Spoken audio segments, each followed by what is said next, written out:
Hello বন্ধুরা, দুপুরের জন্য রান্না চলছে মুগ ডাল দিয়ে লাউ ঘন্ট।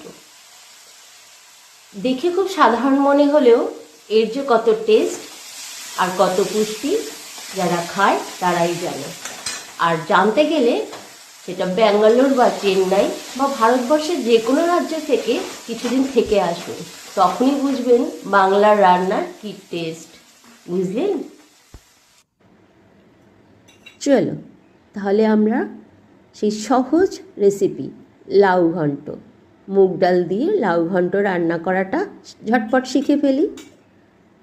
কড়াইতে তেল দিয়ে তেলটা যেই গরম হবে তারপর ওর মধ্যে একটা তেজপাতা একটু দুমড়ে মুচড়ে নিয়ে ফোড়নে দেব। এই দুমড়ে মুচড়ে নিলে তেজপাতার গন্ধটা আরও বেশি করে পাওয়া যায়। একটা শুকনো লঙ্কা ছিঁড়ে দিলাম, কিছু জিরে দিলাম। তাহলে কি কি দিলাম? জিরে, তেজপাতা, শুকনো লঙ্কা। ওই তেলেই এক মুঠ মতন, প্রয়োজন মতন যতটুকু আমার দরকার, মুগ ডাল দিয়ে একটু সাঁতলে নেব, শুধুমাত্র একটু রং ধরার অপেক্ষা। ব্যাস। এরপর লাউ কুচানো, লাউ কুচিয়ে রেখেছি আগে থেকে, সেটাকে ওর মধ্যে দিয়ে দিলাম। শীতের শুরুতে কচি লাউ, আহা কি টেস্ট! তবে হ্যাঁ, বাঙালিদের লাউ রান্না আর নন বেঙ্গলিদের লাউ রান্নার পার্থক্য অনেক আছে। আমরা একদম সহজ রেসিপিতে লাউ রান্না করি। মশলা বলতে নুন আর ওই হলুদ।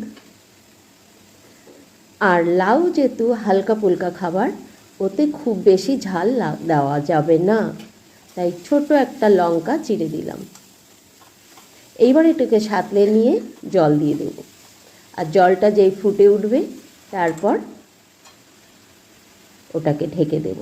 শুধু অপেক্ষা করতে হবে ডালটা একটু সিদ্ধ হওয়ার জন্য।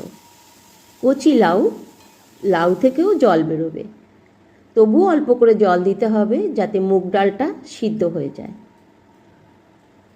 যেই জলটা ফুটে উঠবে তখন আমি ঢেকে দেব। আর তারপরে অপেক্ষা কতক্ষণে ঝোলটা শুকিয়ে যায়।